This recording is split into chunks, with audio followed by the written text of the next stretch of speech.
기도하겠습니다.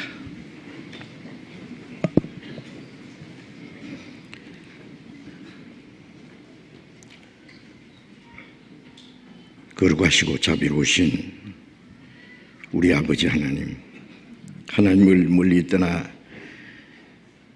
죄 가운데 행하던 저희들, 우리의 육체의 소욕을 따라 이 세상 헛된 것을 위해서 온갖 죄 가운데 행하던 저희들 불쌍히 여겨주시고, 우리를 사랑하신 그 큰 사랑을 인하여 주 예수님이 우리 대신 죽으시고 우리가 받아야 될 저주와 심판을 받으시고, 주님이 흘리신 그 보배로운 피로 우리의 죄를 영원히 씻어주시고 다시는 심판과 저주를 받지 않게 하시고 아무 공로 없이 우리를 구원해 주신 그 크신 은혜 진정 감사합니다. 우리로 하여금 그 크신 은혜를 깨달아 믿게 하시고 하나님의 거룩한 자녀로 삼아주시고 영원한 하나님의 나라에 들어갈 수 있는 영광스러운 소망을 주신 그 놀라운 은혜를 인하여 감사와 찬송과 영광을 우리 아버지 하나님께만 돌립니다. 이 시간 주님의 피로 구속함을 받은 저희들 이 세상에서 거룩하게 구별해 주시고, 또 주님의 몸된 교회 안에서 주님을 섬기고 주님 말씀 안에서 인도하심과 다스림을 받는 저희들 주님 앞에 함께 모여서 주님의 은혜와 영광을 찬송하며 주님의 말씀을 배울 수 있는 귀한 시간 주심을 감사드립니다. 이 시간 주님의 성령께서 우리와 함께 계셔서 여기에 모여있는 우리 각 사람을 굽어 살펴주시고 하나님의 자비로운 손길로 각 사람의 영혼을 붙들어 주시고 우리의 남은 생에 하나님의 자녀로 부끄러움이 없이 행할 수 있도록, 그리고 우리의 삶이 하나님 앞에 헛되지 아니하고 주님이 우리 가운데 행하시는 능력을 좇아서 주님의 거룩하신 뜻과 영광을 위해서 주님의 복음을 위해서 순종하며 살 수 있도록 더욱 인도해 주시옵소서. 이 시간 함께 참여하지 못한 우리 형제 자매들 영육간에 더욱 지켜주시고 육신의 병든 자에게 속히 건강을 회복시켜 주셔서 남은 생에 하나님의 영광을 위해서 더욱 순종하며 살 수 있는 기회를 주시고, 마음의 시험 받는 사람, 연약한 중에 있는 사람 일일이 보살펴 주시고 합당하신 은혜를 주셔서 한 사람도 실족함이 없게 해 주옵소서.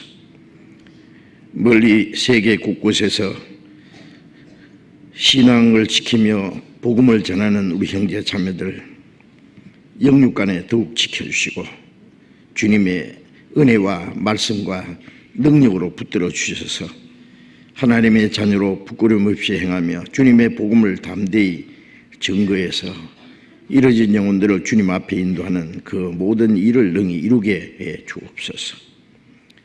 이 시간 우리에게 나타내시기 원하시는 주님의 말씀, 이미 우리에게 허락하신 그 풍성하신 은혜가 무엇인지, 또 구원받은 저희들이 마땅히 어떻게 행할 일들을 더욱 가르쳐 주시옵소서. 주 예수님 이름으로 기도드렸습니다. 아멘.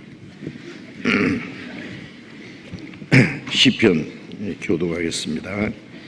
시편 25편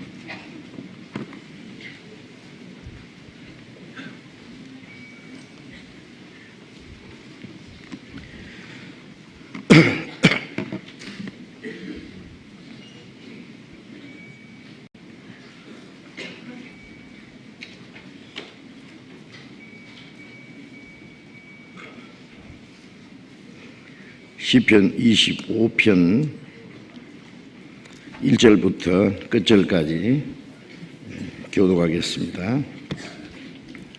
시편 25편 1절부터 교독합니다. 여호와여 나의 영혼이 주를 우러러 보나이다. 나의 하나님이여, 내가 주께 의지하여 싸우니 나로 부끄럽지 않게 하시고 나의 온수로 나를 이겨 개가를 부리지 못하게 하소서. 주를 바라는 자는 수치를 당하지 아니하려니와 무고히 속이는 자는 수치를 당하리라. 여호와여, 주의 도를 내게 보이시고 주의 길을 내게 가르치소서. 주의 진리로 나를 지도하시고 교훈하소서. 주는 내 구원의 하나님이시니 내가 종일 주를 바라나이다. 여호와여, 주의 긍휼하심과 인자하심이 영원부터 있었사오니 주여 이것을 기억하옵소서. 여호와여, 내 소시의 죄와 허물을 기억지 마시고 주의 인자하심을 따라 나를 기억하시되 주의 선하심을 인하여 하옵소서. 여호와는 선하시고 정직하시니 그러므로 그 도로 죄인을 교훈하시리로다. 온유한 자를 공의로 지도하시며 온유한 자에게 그 도를 가르치시리로다. 여호와의 모든 길은 그 언약과 증거를 지키는 자에게 인자와 진리로다. 여호와여, 나의 죄악이 중대하오니 주의 이름을 인하여 사하소서. 여호와를 경외하는 자 누구뇨? 그 택할 길을 저에게 가르치시리로다. 저의 영혼은 평안히 거하고 그 자손은 땅을 상속하리로다.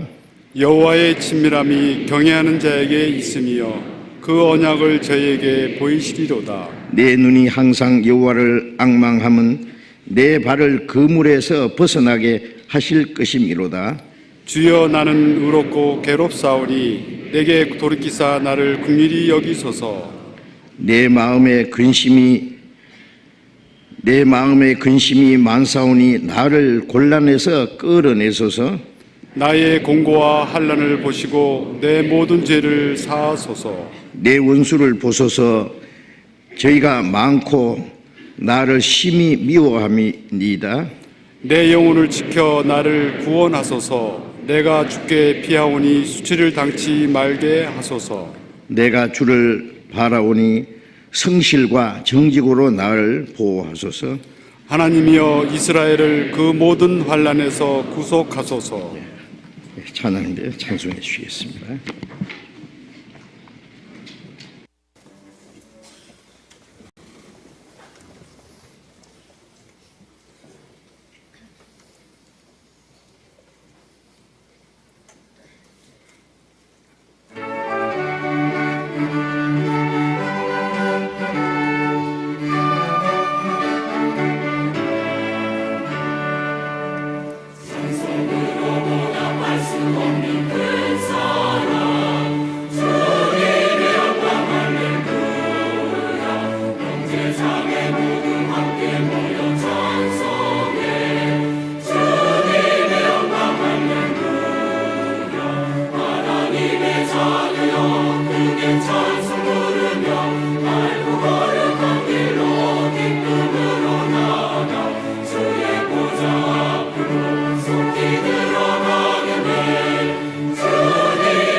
찬송 부르면서 전능하는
성경 시편 116편 찾겠습니다.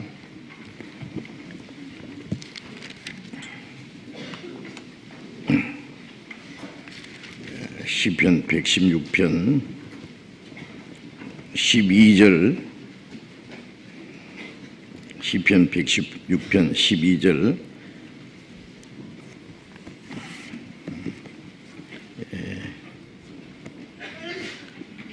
같이 읽겠습니다. 여호와께서 내게 주신 모든 은혜를 무엇으로 보답할꼬. 또 14절을 같이 읽겠습니다. 여호와의 모든 백성 앞에서 나의 서운을 여호와께 갚으리로다.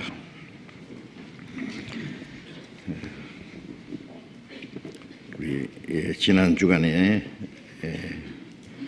갈릴리 수양관에서 축의 수양회가 있었고, 이번에도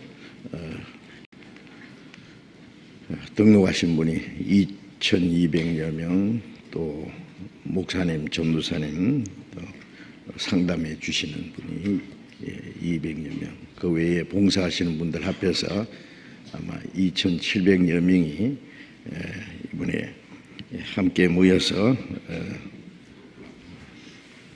전도하고, 또 많은 분들이 새로이 하나님의 은혜를 깨닫고 기뻐하시는 그 모습을 보았습니다. 많은 분들이 구원받고 기뻐하는 그 기쁨보다도 하나님은 더 크게 기뻐하실 것이고, 먼저 구원받은 우리에게도 큰 위로와 감사와 기쁨이 됩니다. 그리고 우리가 전도해서 하나님의 은혜를 깨닫게 해서 구원받게 하는 일 귀중하고, 그 다음에 구원받은 사람을 하나님의 자녀로 그리스도인으로서 합당하게 살도록 또 인도해주고 도와주는 일도 너무나 중요합니다. 어머니가 자녀를 낳고 그리고 낳는 일도 귀하지만은 건강하게 또 훌륭하게 키우는 일 더욱 중요합니다. 우리 교회는 하나님의 자녀를 탄생하는 어머니 역할을 하는 거예요. 그리고 먼저 구원받은 모든 사람은 하나님의 가족으로서 나중 구원받은 사람을 신앙적으로 영적으로 도와주고 육신적으로도 또 도와주고 해서 신앙생활을 잘 할 수 있도록 할 책임이 있습니다. 그래서 우리 계속해서 구원받은 이후에 그리스도인의 생활, 그리고 하나님의 은혜를 보답하는 생활에 대해서 몇 주간 계속 말씀을 드리고 있습니다. 여호와께서 내게 주신 모든 은혜를 무엇으로 보답할꼬. 하나님이 우리에게 주신 그 크고 놀라운 은혜를 우리가 다 청량할 수 없고, 우리의 남은 생에 그 하나님의 은혜를 다 갚을 수는 없습니다. 그러나 이제 우리 구원받은 이후에 남은 삶은 그 하나님의 은혜에 감사하고 보답하는 삶이 되어야 할 겁니다. 그래서 이제 읽은 이 말씀은 구원받은 사람이 하루도 잊어버려서는 안 되는, 아침에 눈 뜨면 이 말씀부터 한번 생각하는 것이 필요하겠어요. 하나님이 내게 주신 모든 은혜, 내가 하나님께 받은 그 모든 은혜를 무엇으로 보답할꼬. 오늘 하루도 그 하나님의 은혜를 보답하는 일이 되도록 그렇게 순종하는 생활을 해야 되겠습니다. 그래서 지난 시간까지 우리가 하나님께 받은 은혜가 무엇인지를 알고 그 은혜를 잊지 말아야 할 것이라고 말씀드리고, 또 구원받은 그리스도인이 하나님의 은혜를 보답하는 생활을 할 때 그것이 바로 하나님께 영광이 된다는 말씀을 드렸습니다. 그리고 구원받은 사람이 하나님의 은혜를 보답하는 그 일은 너무나 당연한 일이다 그 말이에요. 특별한 일이 아닙니다. 만일 우리가 구원받은 그리스도인이 하나님의 은혜를 보답하지 않으면은 이것은 하나님 앞에 근본적인 죄가 될 거예요. 신앙생활은 하나님의 은혜를 깨달은 거기서부터 감사와 기쁨에서부터 나오는 것이거든요. 그런데 그 하나님의 은혜를 만일 잊어버리고 보답하지 않는다면은 그것이 그리스도인으로서의 합당한 신앙생활을 할 수가 없습니다. 돈을 사랑하는 것이 일만하게 뿌리라는 말씀처럼 하나님의 은혜를 보답하지 않는 그 마음이 불순종하는 모든 죄의 근원이 될 거예요. 모든 불순종은 거기서부터 나오기 때문에 그렇습니다. 그래서 우리가 하나님의 은혜를 생각하고 그 하나님의 은혜를 보답하는 생활을 한다면 어찌 우리 마음이 잠시라도 하나님을 떠날 수 있으며 하나님의 말씀을 불순종할 수 있겠습니까? 부모님의 은혜도 크지만은 하나님의 은혜는 우리 육신을 낳아주고 길러주신 부모님의 은혜에 비교할 수 없습니다. 그보다 1000배, 10,000배, 억만배 더 클 거예요. 우리에게 이미 주신 은혜, 또 우리에게 장차 우리를 위해서 준비하신 영원한 천국을 그 주시는 그 하나님의 은혜를 생각한다면은 우리가 평생 주를 위해서 어떠한 고난과 희생을 수고를 할지라도 그 은혜를 보답할 수 없습니다. 그 배은망덕이라는 말이 있잖아요. 그 배은망덕이라는 죄는 어떤 죄보다도 더 큰 죄라고 할 수가 있습니다. 그래서 우리 구원받은 그리스도인들의 마음속에는 하나님의 은혜에 대한 감사와 기쁨으로 항상 충만해 있어야 됩니다. 가득 채워져 있어야 됩니다. 그래 항상 기뻐라. 우리는 어떤 경우에도 하나님의 은혜를 생각하면 감사와 기쁨이 가득해질 겁니다. 그리고 그 하나님의 은혜를 보답하기 위해서는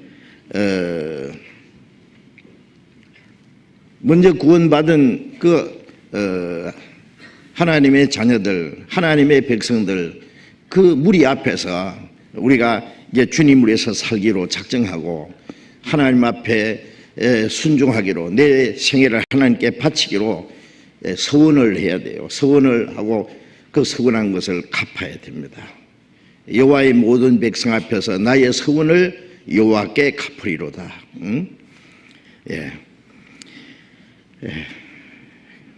그래서 구원받은 그리스도인들은 주님이 나를 위해서 모든 것을 다 몸과 생명과 보혈을 다 쏟아서 구원하셨기 때문에 우리도 우리의 모든 걸 주님의 것으로 드려야 됩니다. 주님의 내게 주신 은혜는 한 옵금만 나는 주님께 바치는 것이 힘이 적사오니 그런 찬송 불렀잖아요. 내 모든 것 주의 소유 삼으소서. 이제 너희 몸을 하나님이 기뻐하시는 거룩한 산 제사로 드리라. 이는 너희 드릴 영적 예배니라. 이제 구원받은 이후에 우리의 몸도 영혼도 다 주님의 것인데 이제 주님께 드릴 것은 내 몸밖에 없으니까 이 몸 하나 남은 생에 하나님의 뜻을 따라서 살아가는 그 모든 삶이 하나님께 기쁨과 영광을 돌리고 그 은혜를 보답하는 생활이라는 것을 우리는 잊지 말아야 할 겁니다. 그리고 하나님의 은혜를 보답하는 구체적인 일로서 지난 주일에 말씀드렸죠. 우리가 하나님을 사랑하고 하나님을 사랑하기 때문에 하나님의 말씀에 순종하는 생활입니다. 그래서 시편 18편 1절에 나의 힘이 되신 여호와여 내가 주를 사랑하나이다. 나의 구원이신 나의 영원하신 생명과 소망이 되신 하나님이여 내가 주를 사랑하나이다.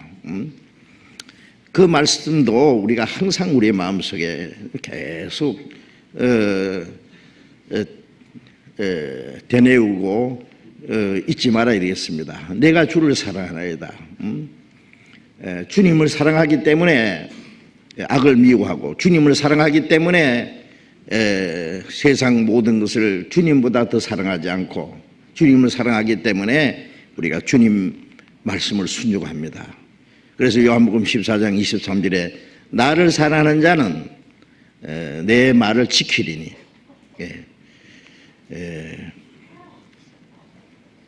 아버지께서 저를 사랑하실 것이요 우리가 저에게 와서 거처를 저와 함께 하리라. 하나님은 구원받은 후에 하나님을 사랑하고 하나님의 말씀을 지키는 자들 더욱 사랑하십니다. 그리고 영육간에 더 좋은 것을 하나님이 주시기를 원하실 겁니다. 자기 사랑하는 자녀, 특별히 그 부모를 섬기고 순종하는 자녀에게 부모는 그 모든 좋은 것을 아끼지 않고 주기를 원합니다. 하나님의 마음은 더욱 그러하십니다. 하나님이 우리를 사랑하실 뿐 아니라 하나님께서도 우리에게 사랑을 받기를 원하셔요. 그래서 하나님이 우리를 사랑의 짝으로 세우셨습니다. 우리가 하나님을 사랑한 것이 아니라 하나님이 먼저 우리를 사랑하셨습니다. 이제 우리가 주님을 사랑하면 주님이 먼저 우리를 사랑하셨기 때문에 그래서 우리는 주님을 사랑하고 주님의 말씀을 지킵니다. 하나님은 자기를 사랑하는 자를 아시느니라 그랬잖아요. 우리가 하나님을 얼마나 사랑하는지 아십니다. 구원받았다고 하면서 그 하나님을 사랑하고자 하는 마음이 없다. 그러면 그 사람이 구원이 참인지 다시 생각해 봐야 될 겁니다. 오는 정이 있으면 가는 정이 있다는 말씀처럼 하나님의 사랑을 깨달았으면 어찌 하나님을 사랑하는 마음이 없겠어요. 입으로만 사랑하는 것이 아니라 행함과 진실함으로 우리는 하나님의 말씀에 순종해야 될 겁니다. 첫 번에 오신 예수님은 그 하나님의 사랑을 우리에게 나타내기 위해서 죽기까지 하셨고 다시 오시는 예수님은 자기를 사랑하는 자를 데리러 오시고 사랑하지 않는 자를 심판하러 오신다고 하셨죠. 그래서 고린도전서 16장 22절에 누구든지 주를 사랑하지 아니하거든 저주를 받을지어다 주께서 임하시느니라. 주님은 자기를 사랑하는 자에게 모든 좋은 것을 아끼지 않는다고 말씀하셨고 사랑치 않는 자 저주받을 것이다 라고 엄한 말씀을 했습니다. 언제? 주께서 임하시나이다. 주님의 사랑을 깨닫지 못했기 때문에 주를 사랑하지 않는 사람 주님이 오실 때 그 사람을 심판하실 겁니다. 봄부터 가을까지 햇빛을 주시고 비를 내리시고 모든 만물이 자라고 열매를 맺을 수 있는 은혜를 주셨는데 가을에 쭉정이가 되면은 그거는 창조주의 그 섭리를 위반한 것이죠. 역행을 한 거예요. 그래서 쭉정이는 꺼지지 않는 불에 태운다고 하는 말씀처럼 구원받지 않는 사람은 하나님을 사랑하지 않는 자 주님이 오실 때 그들은 하나님의 심판을 받아야 할 겁니다. 그런데 구원받은 사람이 주님을 참으로 사랑하지 않는다. 말을 들어보면 사랑하죠. 입으로는 하나님을 사랑하고 하나님을 가까이 하지만 마음은 멀고 그 말씀을 행하지 않는다 그랬잖아요. 그것도 정말 구원받은 것인지 우리가 생각해 봐야 됩니다. 그래서 우리의 마음속에 그 하나님의 사랑의 불길을 계속 사랑의 불길이 내 마음에 일도다 성신이 오셨네 영광을 돌리세. 성령은 우리에게 하나님의 사랑을 깨닫게 하시고 그 성령은 우리의 마음을 변화시켜서 하나님을 사랑하도록 순종하도록 도와주실 겁니다. 이제 오늘은 이제 하나님의 은혜를 보답하는 생활 중에 이제 같은 말씀이지만은 하나님을 기쁘시게 하는 생활이 바로 하나님의 은혜를 보답하는 생활이라는 것을 말씀드리려고 합니다. 요한복음 8장 찾아보겠습니다. 요한복음 8장 29절 봅니다.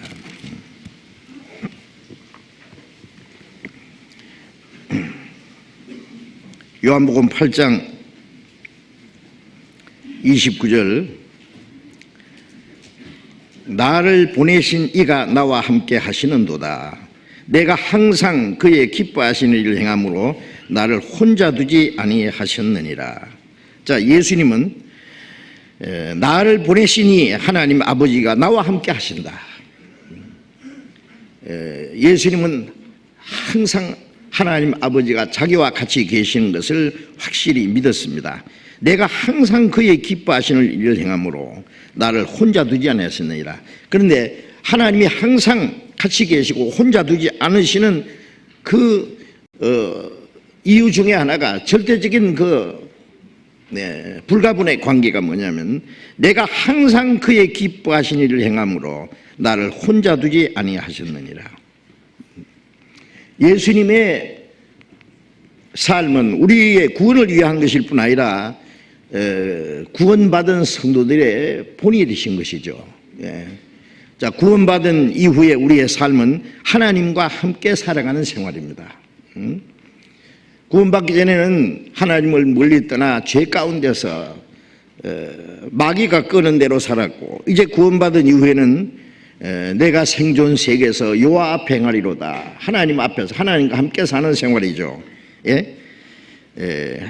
그런데 내가 항상 그의 기뻐하시는 일을 행함으로 나와 함께 계시는 주님을 기쁘시게 하는 것은 당연한 일입니다.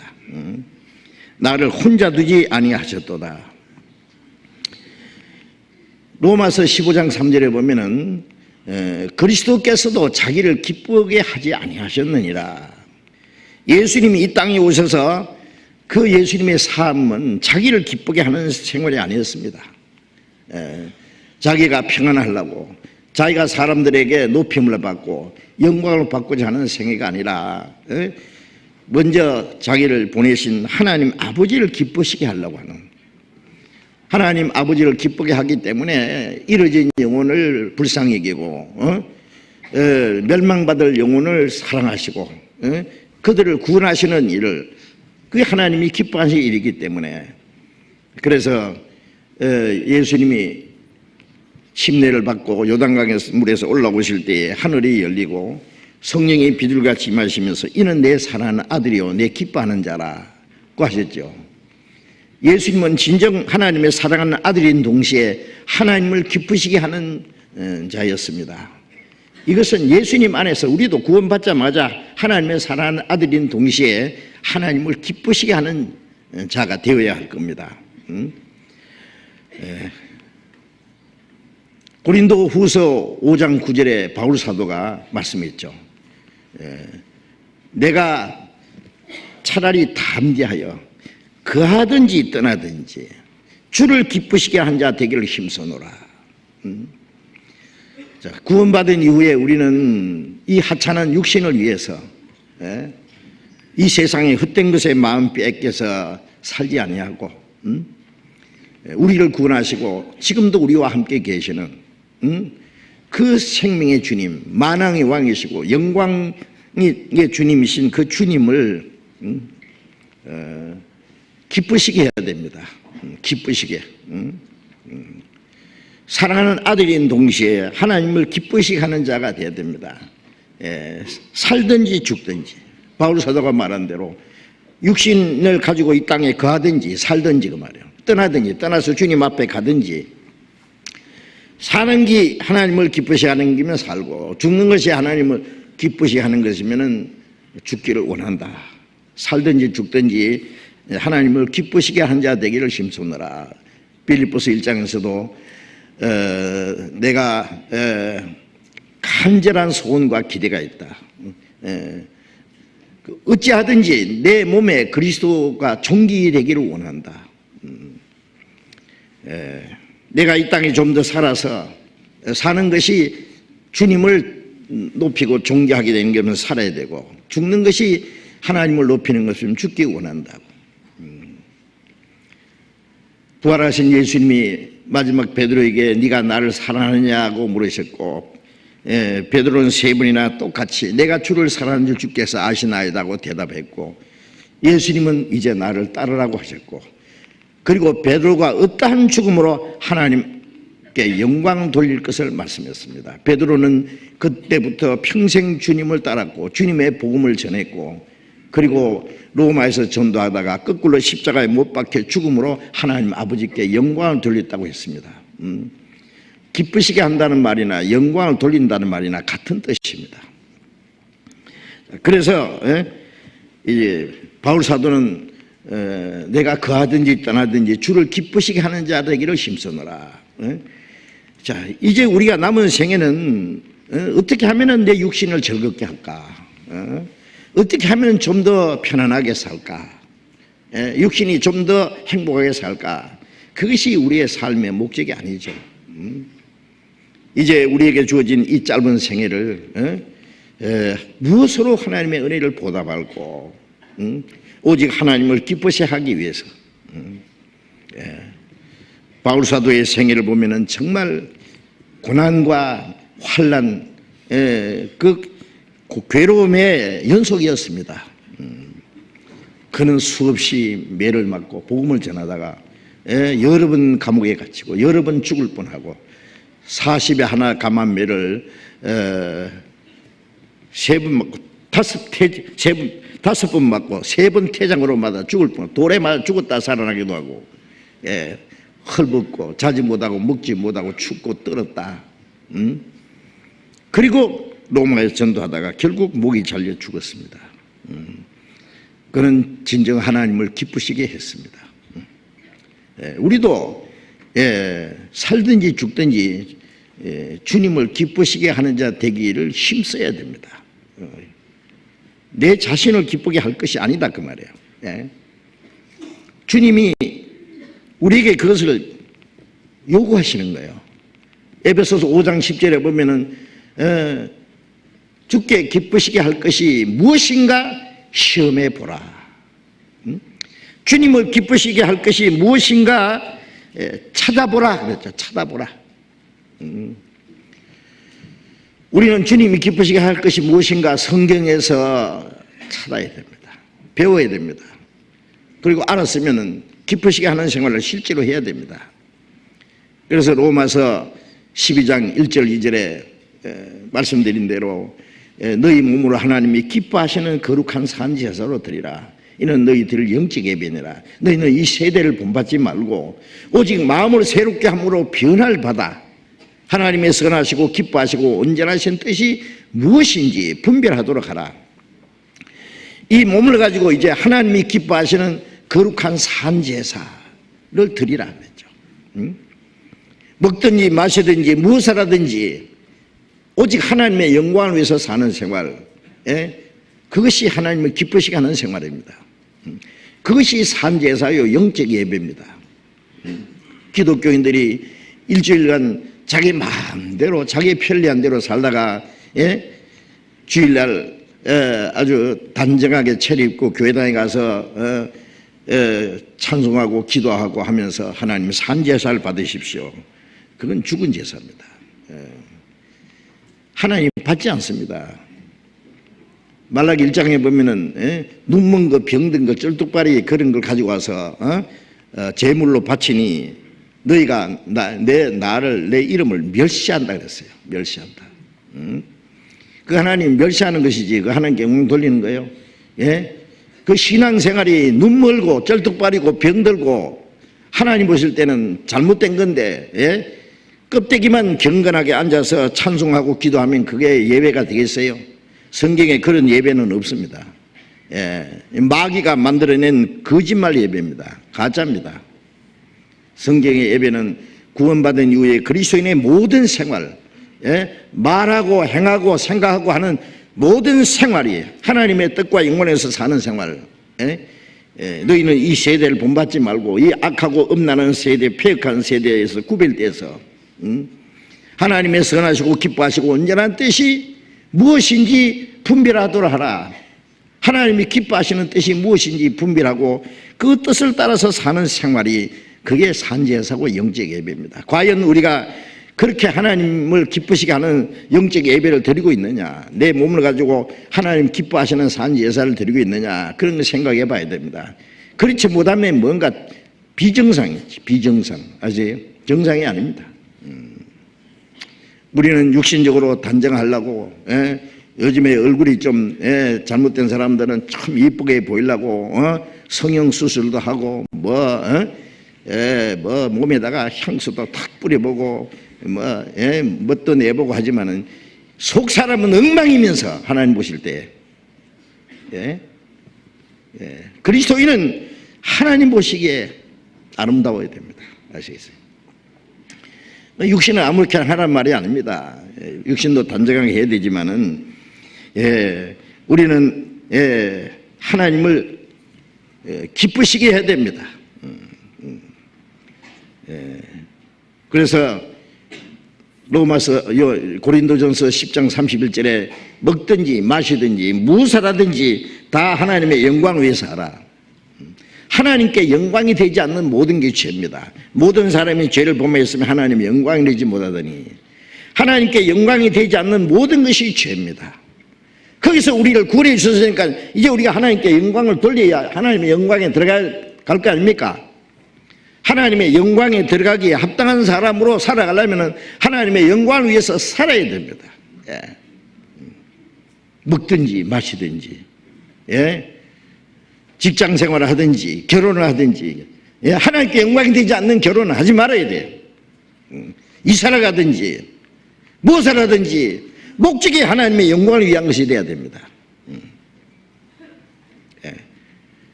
그리스도인의 그 삶의 목적과 가치관은 이 세상 사람과는 완전히 다릅니다. 히브리서 11장 5절을 잠깐 찾겠습니다. 히브리서 11장 5절.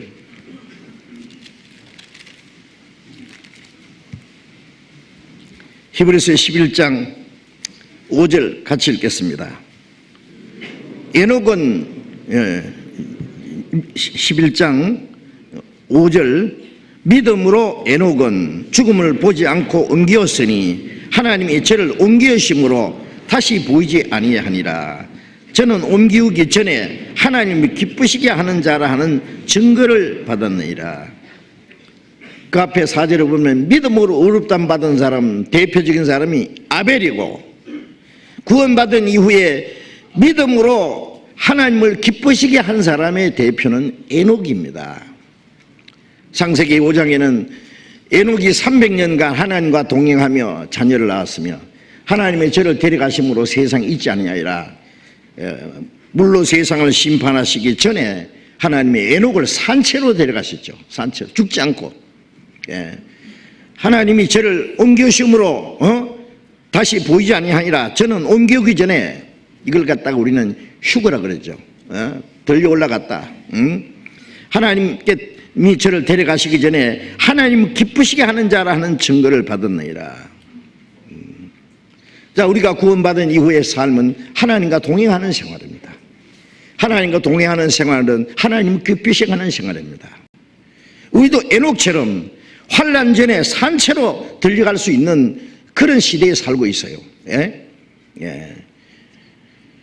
우리는 주님이 오실 때 주님께서 우리를 데려가신다는 것을 믿습니다. 그것만 믿고 좋아할 것이 아니라 에녹처럼 우리가 주님 앞에 가기 전에 하나님이 기쁘시게 하는 자라는 증거를 받아야 됩니다. 어떻습니까? 하나님이 우리를 보시고 하나님이 기쁘시게 하는 자라고 말씀할 수 있을까요? 우리의 마음과 우리의 삶이 하나님을 기쁘시게 하는 자라 하는 증거를 받을 수 있을지, 아니면 하나님을 근심케 하는 자, 슬퍼지게 하는 자, 하나님이 탄식한다는 말씀도 있고 슬퍼한다는 말씀도 있고 구원받은 사람 때문에 하나님 근심하신다는 말씀도 있고, 구원 안 받는 사람을 위해서는 하나님이 슬퍼하지 않습니다. 근심하지 않습니다. 그들이 구원받을 때까지 오래 참고 기다리세요. 남의 자식 때문에 근심하는 사람 별로 없어요. 예? 자기가 낳은 자녀가 잘못하면은 근심하고 슬퍼하고 탄식합니다. 예. 구원받은 우리가 입으로는 하나님 아버지 이름이 거룩힘 받으시오며 기도를 하면서 정말 하나님의 이름을 거룩하게 하고 있느냐 그거예요. 응? 하나님께 영광을 돌리고 하나님을 기쁘시게 하느냐. 예. 우리는 주님 앞에 가기 전에 하나님을 기쁘시게 하는 자라는 증거를 받아야 됩니다. 예. 만일 하나님을 기쁘시게 하는 생활을 하지 못한다면 그건 하나님과 동행하는 생활이라고 할 수 없어요. 지 마음대로 사는 생활입니다. 예, 하나님을 기쁘시게 하는 자, 예, 우리가 주님 앞에 가기 전에 에녹처럼 그런 증거를 받아야 됩니다. 갈라디아 1장, 갈라디아 1장을 찾겠습니다.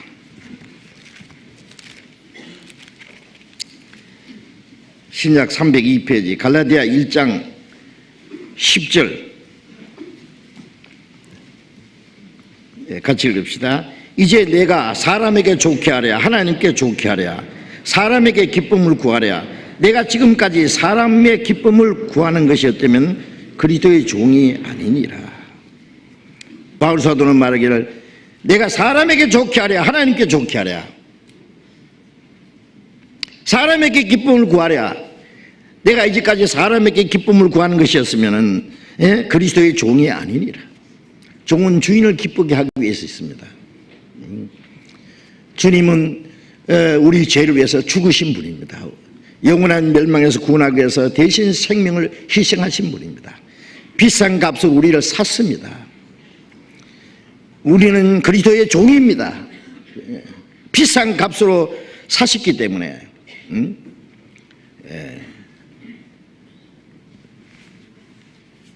사람에게 좋게 하랴 자기 자신을 좋게 하는 것도 아니고 또 그 외에 어떤 사람을 주님을 위해서 주님보다도 더 좋게 하려고 하는 것이 아니고 사람에게 기쁨을 구하려는 것이 아니다. 나를 기쁘게 하는 것도 아니고 어떤 사람을 기쁘게 하기 위해서 사는 것도 아니고 오직 우리를 구원하신 주님을 기쁘시게 하기 위해서 살고 있습니다. 그렇지 않으면 그리스도의 종이 아니라고 말씀했죠. 예수님도 자기를 기쁘게 하지 않았습니다. 그리고 또 하나님 외에 사람을 기쁘게 하기 위해서 살지 않았습니다. 하나님을 기쁘게 하기 위해서. 그리고 우리가 사람에게 하는 모든 것도 하나님을 기쁘시게 하는 거기서부터 시작돼야 됩니다. 사람이 하나님을 기쁘시게 하면은 그 원수들까지 화목케 하시느니라 그랬죠. 우리가 참으로 하나님을 기쁘시게 하면은 자기의 원수 같은 사람도 사랑할 수 있을 거예요. 용서할 수 있을 거예요. 후하게 대할 수 있을 거예요. 왜? 하나님이 사랑하기 때문에 하나님을 기뻐하시는 일이기 때문에. 우리의 잘못된 모든 신앙생활은 하나님을 기쁘시게 하지 못하는 데서부터 전부 파생되어 나오는 것입니다. 이게 바울 사도는 데살로니가전서 2장 4절에 우리의 마음을 감찰하시는 하나님을 기쁘게 하기 원한다 그랬어요. 하나님은 우리의 마음을 감찰하시는 분입니다. 우리의 마음 속 생각까지 다 보시는 분입니다. 정말 우리 중심에서 하나님을 기쁘시게 하려고 하는지, 아니면 엉뚱한 데서 기쁨을 구하면서 입으로만 하나님 찬송도 하고 기도하고 혼자 하나님을 위해서 다 사랑하는 것처럼 하나님은 그게 속지 않으십니다. 데살로니가전서 4장 데살로니가전서 4장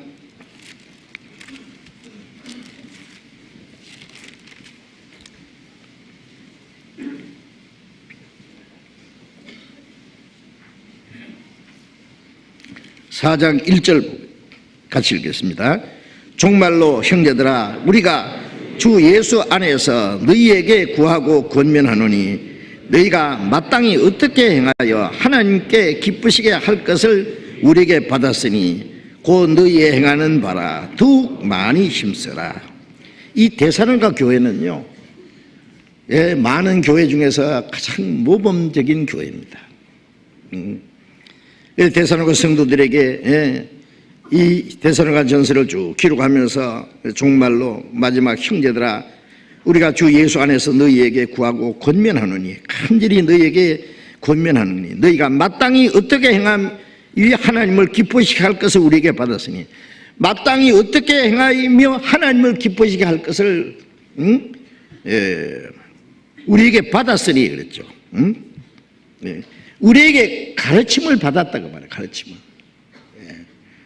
우리가 하나님을 기쁘시게 하는 일, 하나님께 영광 돌리는 일, 항상 배우잖아요.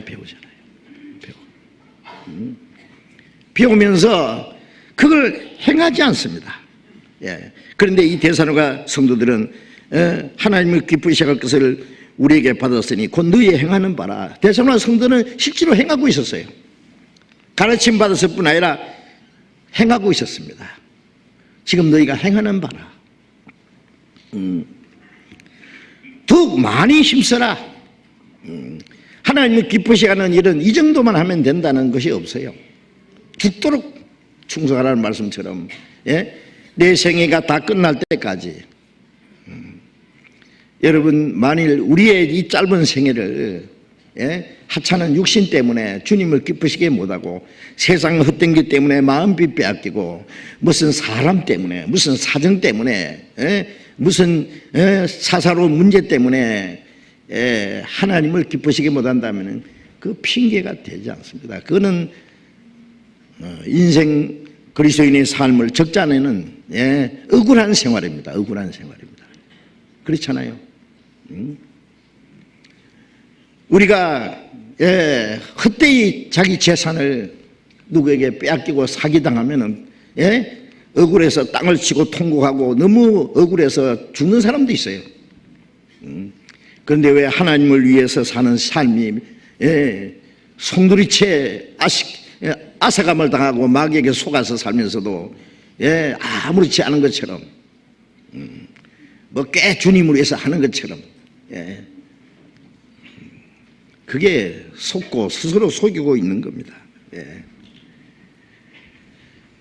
마땅히 어떻게 행하여 하나님을 기쁘시게 할 것을 가르침 받았으니 곧 너희 행하는 바라. 더욱 많이 힘써라.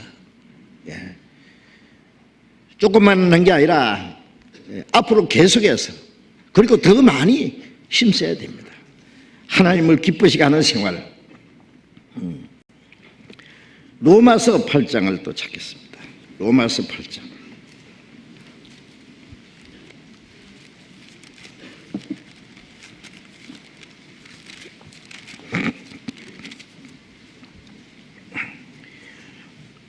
로마서 8장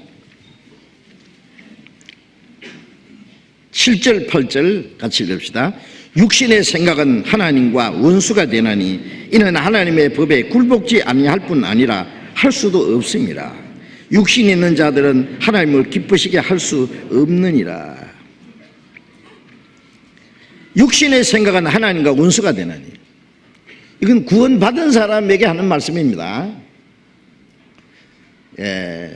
구원받은 사람이 아직 육신에 그 소욕이 있어요. 육신의 생각이, 성품이 있어요. 그것 때문에 우리가 하나님 말씀을 올바로 순종하지 못하고 육신의 생각은 성령을 거스리고 하나님의 뜻대로 살기를 싫어해요. 마귀는 그 육신의 소욕을 아주 철저히 이용합니다. 마귀가 우리 구원은 못 뺏어가지만은 하나님의 뜻대로 살지 못하도록 방해합니다. 하나님을 기쁘시게 하지 못하도록, 하나님 앞에 쓰임받지 못하는 쓸모없는 인간을 만들 수 있어요. 왜? 하찮은 육신을 따라 살도록 만드는 거예요. 그래서 육신의 생각은 하나님과 원수가 되나니, 여러분 구원받은 사람이 하나님과 원수가 될 수 있다는 사실을 끔찍하지 않습니까? 하나님과 원수가 되어 있으면서도 하나님과 꽤 친한 것처럼 하나님 앞에 뭐 잘하는 것처럼 거짓말 마시오. 속이지 마세요. 스스로 속이지 마라. 하나님은 만일 긴 받지 않으니 갈라디아서 6장에 이렇게 말씀하셨잖아요. 우리는 하나님 앞에 솔직해야 됩니다. 예. 육신의 생각은 하나님과 원수가 되나니 이는 하나님의 법에 굴복지 아니할 뿐 아니라 할 수도 없습니다. 굴복 안 합니다. 아무리 해도요 까딱도 안 합니다. 예. 구원 안 받은 사람이야 그게야 당연하다고 생각하지만 구원 받은 사람 보면요, 예. 자문에 그 술사가 아무리 공교한 술법으로 할지라도 말을 듣지 않는 기머리 독사. 예. 우리가 그 독사가 딱 목을 들고 이렇게 있는데요. 예. 그 독사를 부리는 사람이 막 앞에 피리를 불고 막 아양을 떨어도요. 예. 이 독사가 딱 이래가지고 예? 가까이 오면 탁 그냥 독을 쏘려고 하는 그 모습을 보였죠. 왜냐하면 독사는 기머리입니다. 듣지를 못한대요. 괜히 앞에서 피를 불고 그 거짓말이에요. 못 들어요. 예. 예. 기머리 독사라. 예. 아무리 공교한 술법을 행할지라도 듣지 않는. 예. 하나님의 말씀을 듣고 순종치 않는 사람을 기머리 독사와 같다고 말씀했어요. 네. 하나님이 죄인을 사랑하지만은 죄까지 사랑하지 않습니다. 예. 불순종하면 하나님과 원수가 됩니다. 이 육신의 생각은 하나님의 법에 굴복지 않으면 하나님의 말씀에 굴복하지 않습니다. 아무리 얘기해도 소용없어요. 할 수도 없습니다. 언제까지 육신에 잡혀 살 거냐고 말해요. 이제 구원받은 이후에 1년이 지나고 3년이 지나고 5년이 지나고 지나면은 뭔가 좀 그리스도인의 모습이 나타나야 될 거 아니에요. 예? 하나님의 나라에 들어가기에 합당한 사람으로 우리의 삶이 나타나야 될 거 아니에요. 말씀을 듣고 또 듣고 아무리 해도 생활 보면 도무지 변하지 않는 거 보면은요, 그 구원을 안 받았든지 구원을 받았다면은 큰 병에 걸려도 보통 병에 걸린 게 아니에요. 그게 예. 마귀에게 완전히 사로잡혀 가지고요.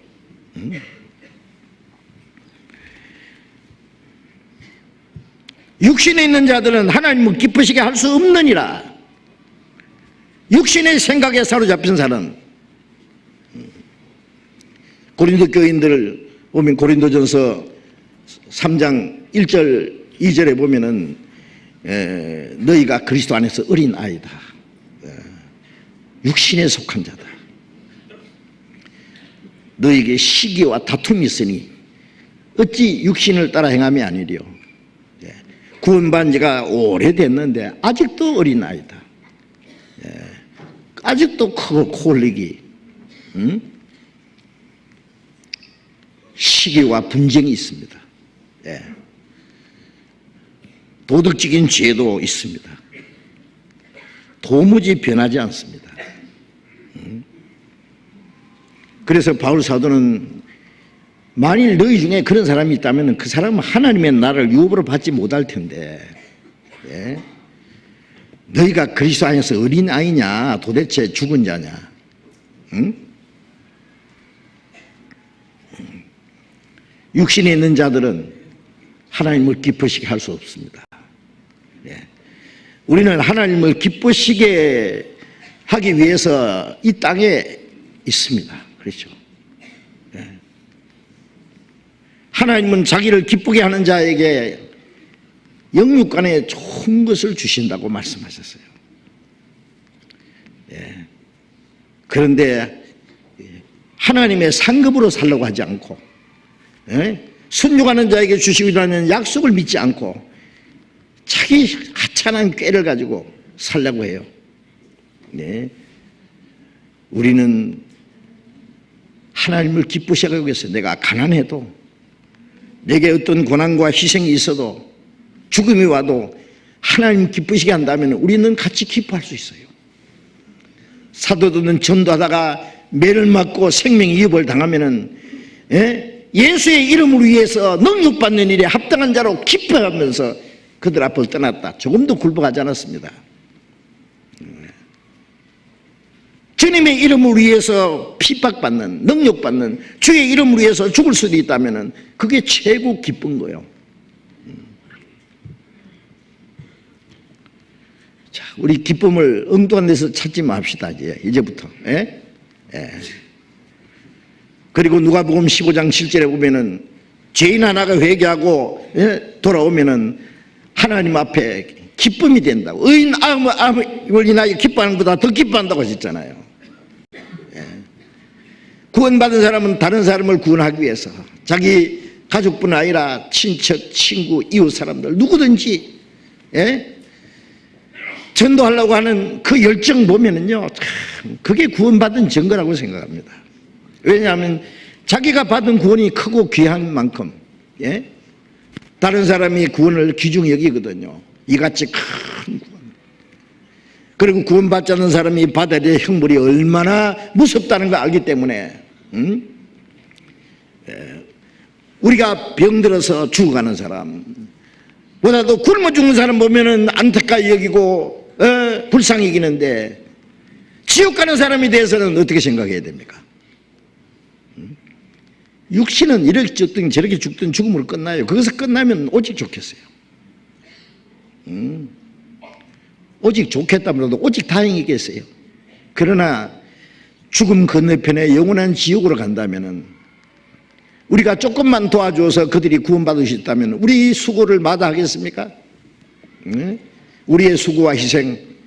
그래서 우리가 구원받은 후에는 한 사람이라도 전도하기 위해서 우리의 시간과 우리의 물질과 우리의 수고와 내게 주어진 자유와 이 모든 걸 희생할 수 있습니다. 왜? 그것이 그리스도인에게 주신 사명이요 하나님을 기쁘시게 하는 일이기 때문에 그렇습니다. 우리가 전도해서 어디서 구원받은 사람이 있다, 누가 구원받았다 그러면 같이 기뻐하잖아요. 하나님은 더 기뻐하십니다. 우리는 하나님이 기뻐하시는 건 나도 기뻐하고, 하나님이 좋아하시는 건 나도 좋아하고, 주님이 싫어하는 건 나도 싫어하고 그래야 됩니다. 주님이 좋아하시는 건 내가 싫어하고, 주님이 기뻐하시는 데 나는 별로 안 좋아하고 안 기뻐하고.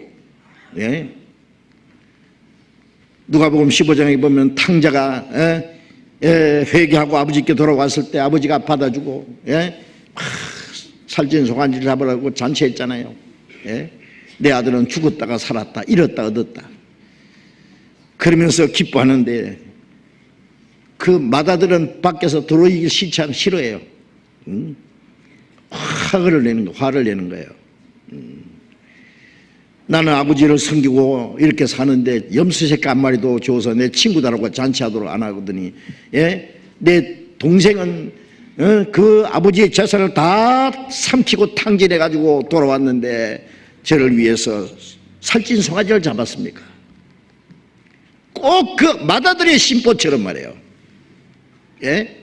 다른 영혼에 대해서 구원받는 것에 대해서 별로 관심이 없고 자기에 대해서 뭐 대접을 잘 안 해준다고 자기의 기쁨을 구하는 사람, 그 사람은 그런 사람이 많이 있다면은 자기가 받은 구원이 사실인지 주님 앞에 가서 가짜로 드러나기 전에 먼저 생각해 봐야 됩니다. 그래서 고린도서 13장 5절에 바울 사도는 너희가 믿음이 있는가 자신을 시험해 보고 확정하라. 누구에게 한 말입니까? 고린도 교인들에게, 성도들에게 한 말이에요. 너희가 가진 믿음이 진짜냐, 정말 하나님이 인정하시는 믿음인지 시험해 보라, 확인해 보라, 말씀 앞에서. 여러분 구원받았다고 간증했다고 그 이제 천국 간다고 그걸 만 믿고 이제 마음대로 살아도 괜찮다고 그런 일은 없습니다. 구원을 정말 받았으면 구원받은 이후에 그때부터 시작해서 구원받은 증거가 나타나야 돼요. 그리스도인의 증거. 예. 우리가 지난번에 거듭난 그리스도인의 증거라는 데에서 계속 배워왔고 책도 나왔잖아요. 다시 읽어보세요. 예. 그게 그 증거가 내 삶 속에 있는지 한번 확인해 봐야 돼요. 그렇지 않으면 뭐가 잘못됐는지 찾아야 되고 회개해야 됩니다. 아무 생각 없이 살아갈 거 아니에요. 예.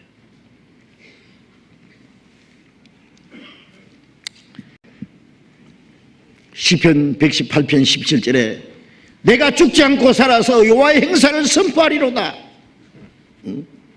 이제 구원받은 사람이 죽지 않고 이 땅에 좀 더 살아 있어야 될 이유가 하나님께서 우리를 이 땅에 두신 그 목적이 하나님의 행하시는 일을 증거하기 위해서입니다.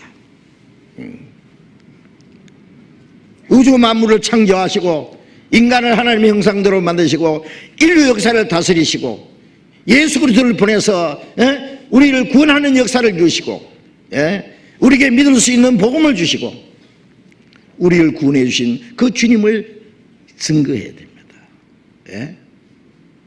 그걸 위해서 우리가 이 땅에 살고 있습니다. 그리스도인이 삶의 목적을 잃어버리면 죽은 자와 같습니다. 죽은 자와 같아요. 여러분 생각해서 이 마이크는 소리를 확대시키기 위한 목적으로 만든 겁니다. 그런데 이 소리가 안 난다. 이거는 내버려야 됩니다. 그리스도인은 주님의 복음을 전하기 위해서 이 땅에 있습니다. 그렇다고 해서 다 목사가 되고 전도사가 되고 선교사가 되라는 말이 아닙니다. 각자 직업이 있고 하는 일이 다르고 무엇을 하든지 그건 수단이고 목적은 복음 전하는 거다 그 말이에요. 그게 정말 이해가 되십니까? 우리가 양심적으로 기도하면서 내가 지금 사는 목적이 뭔지, 내가 일하고 수고하고 고생하는데 그 목적이 뭔지 점검해 살펴봐야 됩니다. 자기를 위해서는 이만큼 계획대에 세우고 막 온갖 것 다 자기를 편안하게 즐겁게 하기 위해서는 별별 준비도 하면서 주님을 위해서는 복음을 위해서는 조금 해놓고 뭐 큰 거 한 것처럼요. 하나님 보실 때 합당하겠습니까? 바울 사도는 내게 주신 이 사명, 하나님의 은혜의 복음 증거하는 일을 마치려면은 내 생명을 조금 더 귀한 것을 여기지 아니하노라. 그리스도께서 십자가에 죽어서 이루어 놓으신 이 하나님의 은혜를 복음 증거하는 사명을 다 마칠 때까지 내 육신의 생명은 조금 더 귀한 거 있지 않다. 이건 100개라도 바칠 수 있다. 바울만 그렇습니까? 우리도 그런 마음이 있어야 됩니다. 우리가 바울이 되지 못하고 베드로는 되지 못할지라도 우리의 마음은 동일합니다. 우리도 똑같은 은혜를 받았습니다. 똑같은 사명을 받았습니다.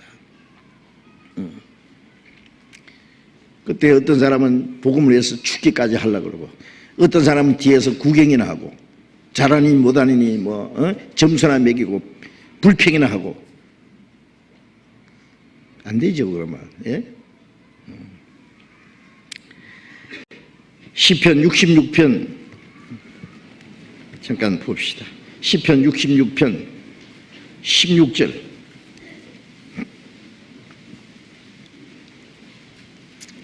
시편 66편 16절 같이 읽읍시다. 하나님을 두려워하는 너희들아 다 와서 들으라. 하나님이 내 영혼을 위하여 행하신 일을 내가 선포하리로다.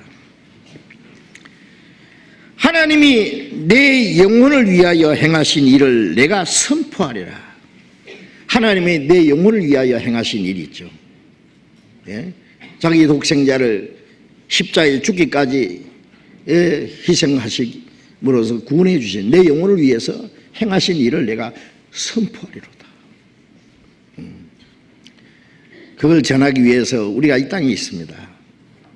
지금도 하루가 천년같이 천년의 하루같이 아무도 멸망치 않고 회개하기를 오래 참고 기다리시는 그 하나님의 마음이 바로 우리의 마음이 되어야 되는 거예요. 우리가 하나님과 가까워질수록 우리의 마음이 하나님 마음처럼, 하나님이 세상을 보시는 것처럼 볼 수 있게 될 겁니다. 사람이 땅에서 점점 떠서 높이 올라갈수록 넓게 보이죠. 자기가 사는 집은 쬐끔하게 보이다가 나중엔 그나마 안 보입니다. 그리고 넓게 보이는 것처럼 우리의 마음과 생각이 점점 하나님처럼 높이 올라갈수록 세상은 쬐끔하게 보입니다. 내가 살던 동네도 내 집도 조그맣게 모든 것이 장난감처럼 보이고 헛되은 것으로 보이고 하나님이 세상을 보시는 것처럼 넓게 보입니다. 요한 요실레가 거듭난 후에 감리교는 이 감독 정치로서 자기 교구가 있습니다. 교구. 그런데 웨슬레는 말하기를 세계는 나의 교구다. 이 교구를 맡은 분이 자기 교구를 돌아보면 돼요. 근데 우리의 교구는 그 웨슬레가 말한 대로 세계는 우리의 교구입니다. 세계 모든 곳에 우리가 복음 전할 사명이 있고 그들은 우리의 도움을 기다리고 있습니다. 그래서 우리는 하나님이 우리에게 전도의 문을 열어주시는 모든 곳에 우리가 있는 힘을 다해서 죽을 힘을 다해서 해야 됩니다. 그런데 세계 전도를 위한 전심전력에 해라가면서 전심 마음을 다하고 힘을 다하고 목숨을 다해서 정말 전심전력을 하고 있을까요? 말만 전심전력. 쬐끔 해놓고 무슨 전심전력이에요. 제가 아는 대로 어떤 분은 정말 하나님 보실 때는 몇 점이 될지 모르지만 전심전력 하는 것처럼 보이는 분들이 있습니다. 그런 사람들이 있기 때문에 복음의 역사가 일어납니다. 우리가 생각해 봐요. 나 같으면은 구원받은 사람이 다 나 같으면 하나님의 역사가 이루어질까? 이기주의고 개인주의고 자기중심이고 그러면은 복음의 역사는 벌써 끝났습니다.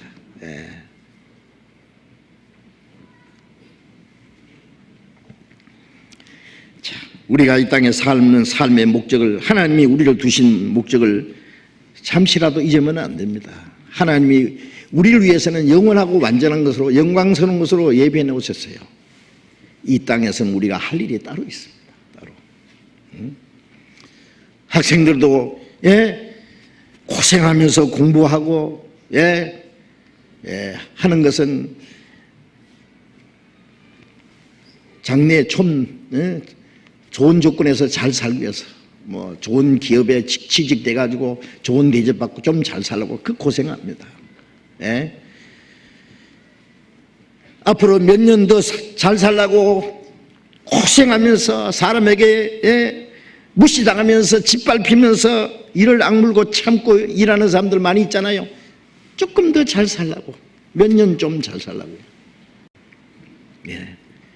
우리는 이 세상에 몇십 좀 잘 살려고 하는 게 아니지 않습니까? 우리는 현재를 위해서 현재를 사는 것이 아니라 영원하고 영광스러운 하나님과 함께할 영광스러운 그 미래를 위해서 장차 우리에게 주실 그 하나님의 기업을 영광스러운 소망을 위해서 현재를 살아갑니다. 이 짧은 현재를. 그런데 그걸 헛되이 보냅니까? 이 땅의 것을 찾으려고 하면은 주님을 위해서 사는데 미친이 짧아요. 조금밖에 안 돼요. 나를 위한 계획을 이만큼 세우고 주님을 위한 계획은 조금. 그리고 뭐 주님을 위해서 뭐 하지 못하는데 뭐 핑계가 많아요. 나는 뭐 개인 사정이 있어서 이래서 어쩌고 저쩌고 다 거짓말 하지 마셔. 하나님은 내 현재 있는 위치에서 정말 마음을 다해서 힘을 다해서 뜻을 다해서 목숨을 다해서 주님을 기쁘시게 하려고 하는지 잘 아십니다.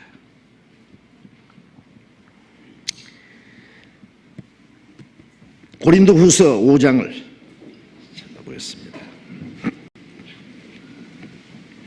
고린도후서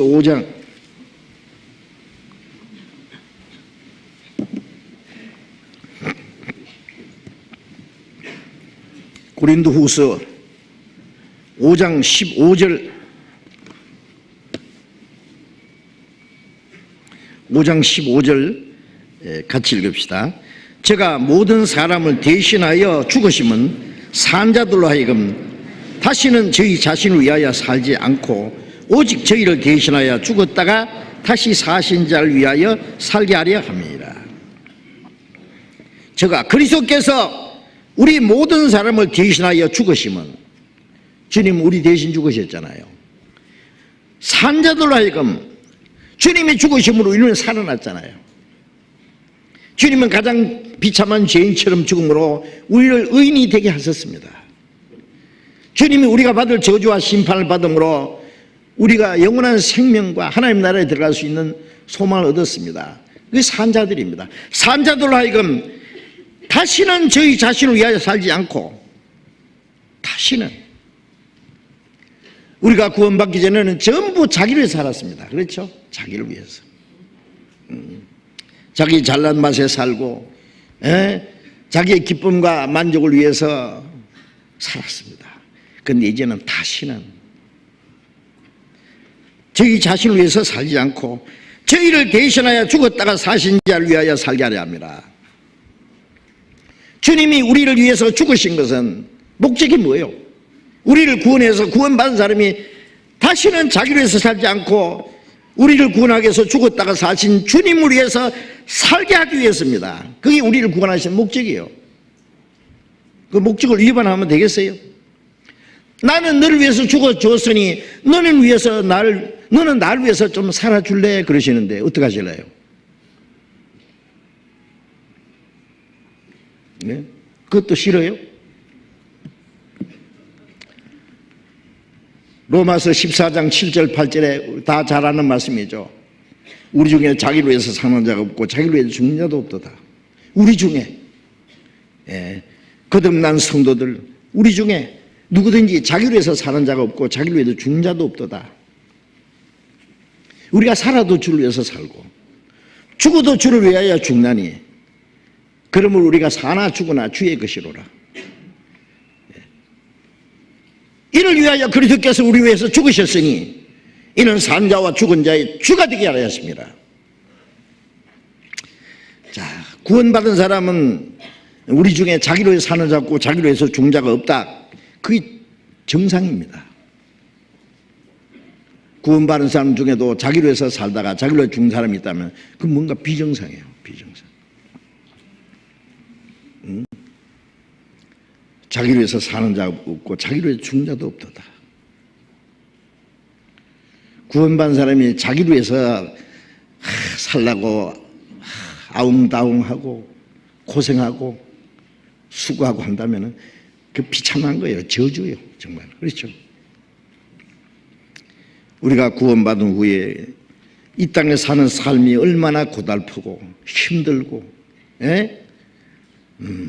수고와 고생과 많은 어려움이 있지만은 그러나 내가 주님을 위해서 살고자 하는 그 마음을 가지고 산다면은 그 모든 것이 감사와 기쁨이 될 수 있어요.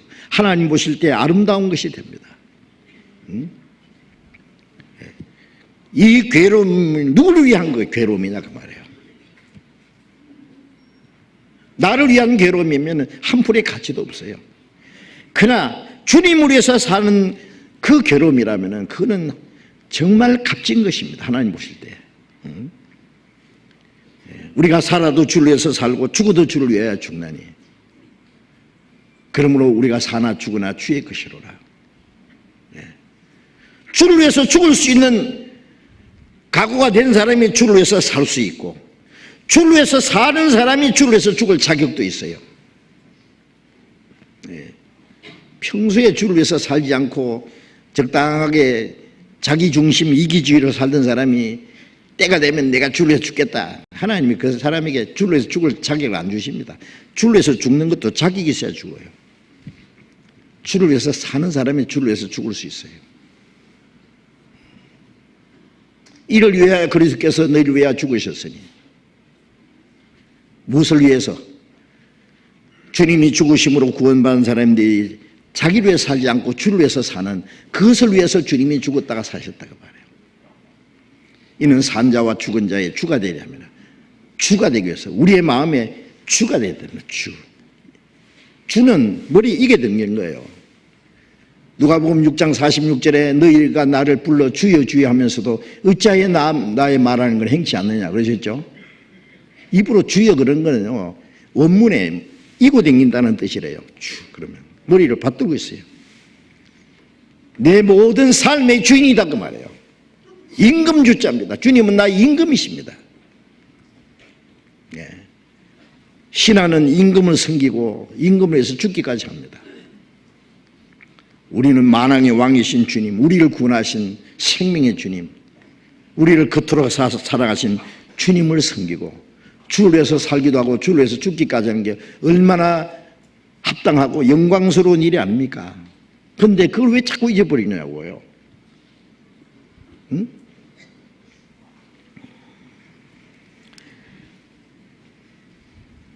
빌립보서 1장 29절에 같이 찾아봅시다.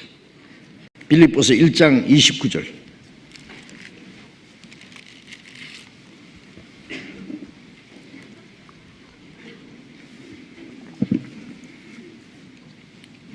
신약 319페이지 빌립보서 1장 29절 같이 읽겠습니다. 그리스도를 위하여 너에게 은혜를 주신 것은 다만 그를 믿을 뿐 아니라 그를 위하여 고난도 받게 하려 하십니다. 그리스도를 위하여 너에게 은혜를 주신 것은, 자, 우리를 위해서 은혜를 주셨다고 우리는 믿잖아요. 그런데 여기 그리스도를 위해서 은혜를 주셨다는 것은 우리를 구원하시는 것도 하나님이 내 이를 위하여 네 죄를 도말한다 그랬죠. 그리스도를 위해서 은혜를 주셨습니다. 다만 그를 믿을 뿐 아니라, 믿고 구원받을 뿐 아니라 그를 위하여 고난도 받게 하려 합니다. 믿고 구원받을 뿐 아니라 주님을 위해서 고난을 받게 하려 합니다. 자, 우리가 주님을 위해서 고난받는 것이 주님이 우리를 구원하신 목적이에요. 목적. 나도 너를 위해서 내 생명 버렸으니, 고난을 받았으니 너도 나를 위해서 좀 고난 받아줄래? 그러셔요. 어떻게 하실래요? 싫어요?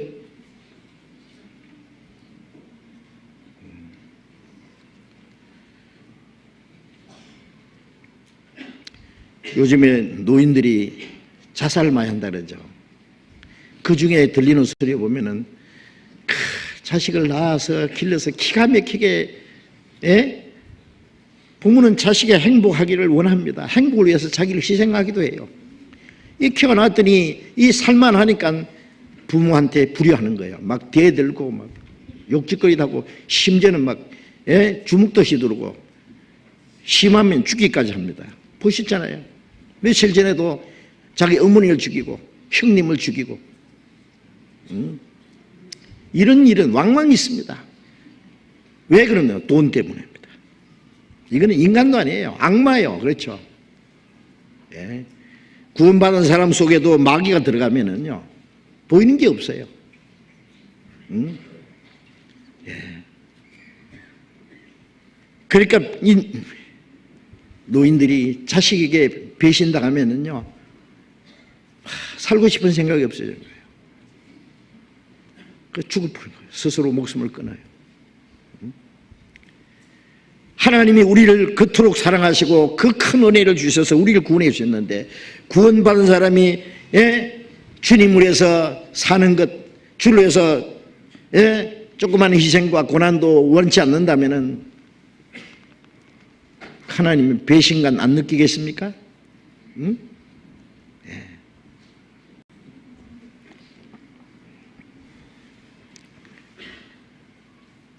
창세기 6장에 보면은요, 노아 시대에 인간들이 하나님을 떠나서 온갖 악을 행하는 걸 보시고 땅에 사람 지었었음을 한탄하셨다는 말씀이 있습니다. 하나님의 형상대로 지음받은 사람이 이렇게 악한 것을 보시고 사람 지었음을 한탄하신다. 그 말씀 보면은 우리는 무슨 생각해야 돼요? 하나님이 우리를 구원하시고 기뻐하셔야 되는데 우리가 잘못한 거 보면 하나님이 우리를 구원하신 거 한탄하시지 않을까요? 네?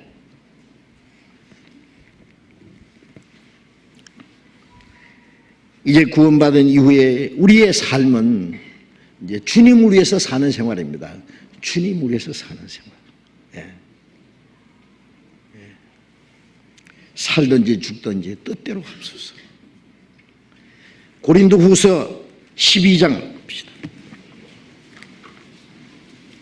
고린도후서 12장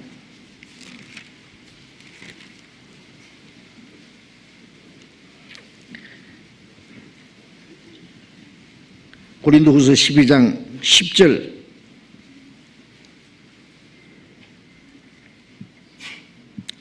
같이 읽어봅시다. 그러므로 내가 그리스도를 위하여 약한 것들과 능력과 궁핍과 핍박과 곤란을 기뻐하노니 이는 내가 약할 그때에 곧 강함이라. 자, 바울 사도께서 내가 그리스도를 위하여 약한 것들과 바울 사도는 하나님께 받은 은혜가 너무 커서 교만할까 봐 몸에 병을 주셨다 그랬죠. 그 병이 낫기를 3번 기도했더니 하나님이 내 은혜가 네게 족하도다. 네가 약할 때 곧 강함이라.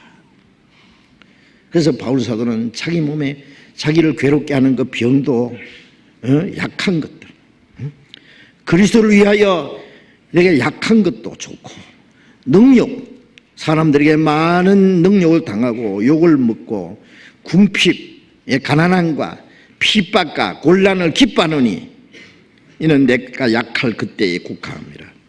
우리는요, 어떤 고난과 환난이 있으면은 궁핍이 있으면은 주님이 나를 버리신 줄 알아요. 버리신 게 아닙니다. 왜 버리셔요? 마태복음 10장 30절에 하나님 아버지께서 너희 머리털도 다 해신받았다. 내 머리털이 몇 개인지 아시는 하나님이 나를 버리실 리가 있습니까? 얼마나 비싼 대가를 주고 사셨는데요. 그런데 고난을 주시는 거예요. 일부러. 고난 중에 주님을 배우고, 고난 중에 우리의 육신이 끝필이 벗어지고, 고난 중에 주님을 따라가고, 고난을 통해서 하나님의 역사가 이루어지고, 고난을 통해서 더 큰 영광을 얻게 하기 위한 것이 주님의 뜻이기 때문에 그리스도인들은 고난이에요. 두려워하면 안 돼요. 올 것이 왔구나 하고, 고난 중에 주님이 같이 계심을 깨닫고 바울 사도는 이 약함과 능력과 궁핍과 핍박과 곤란을 내가 기뻐한다고. 내가 약할 그때 강함이라. 더 주님을 의지하고 더 주님의 능력을 나타내고, 주님이 주신 기쁨이 그 감사가 더욱 넘쳤어요. 우리는 조금만 고난이 와도 하나님 나를 버리셨습니까? 그렇고 원망하고 그러면 안 되죠. 진정한 믿음은요, 고난 중에서 주님을 따라하는 방법을 배워야 돼요. 어떤 환난과 핍박에서도 그 중에 주님이 같이 계신 걸 믿고, 그 가운데서 주님을 위해서 사는 생활이 진정한 생활입니다. 그 모든 것이 그리스도를 위해서라고 그랬습니다. 그리스도를 위해서.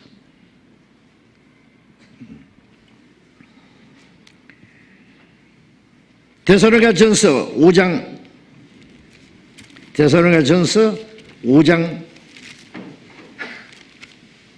10절.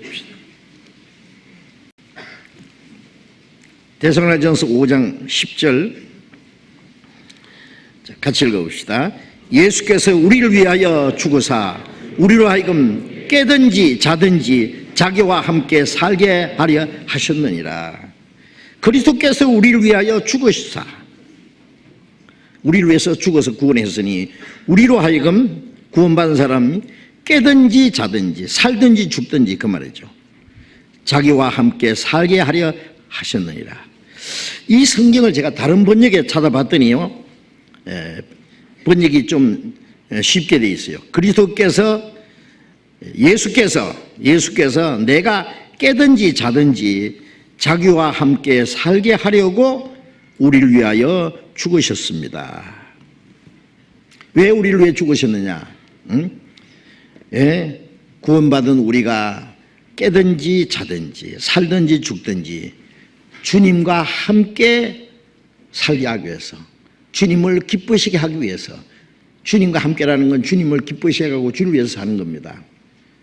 그것을 위해서 예수님께서 죽으셨느니라.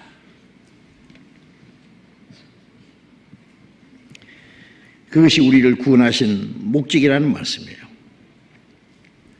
자, 고린도후서 5장을 찾아봅시다. 고린도후서 5장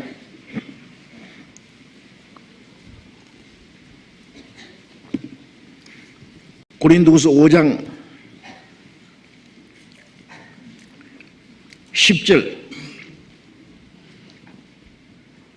고린도후서 5장 10절 같이 읽읍시다. 이는 우리가 다 반드시 그리스도의 심판대 앞에 드러나 각각 선악간에 그 몸으로 행한 것을 따라 받으려 합니다. 바울 사도는 내가 거하든지 떠나든지 주를 기쁘시게 하는 자 되기를 힘써노라. 왜 그래야 되느냐? 이는 우리가 다 반드시 그리스도의 심판대 앞에 드러나, 우리가 구원받은 사람이에요. 요한계시록 20장에 지옥 가는 사람의 심판은 안 받습니다. 그러나 구원받은 그날부터 주님 앞에 가는 날까지 어떻게 살았느냐, 그건 다 드러납니다. 주님을 기쁘시게 위해서 살았는지, 자기를 기뻐하기 위해서 살았는지, 주님을 위해서 자기를 희생했는지, 아니면 자기 만족을 위해서 살았는지, 성령을 따라 살았는지, 육신을 따라 살았는지, 그리스도의 심판대 앞에 다 드러납니다.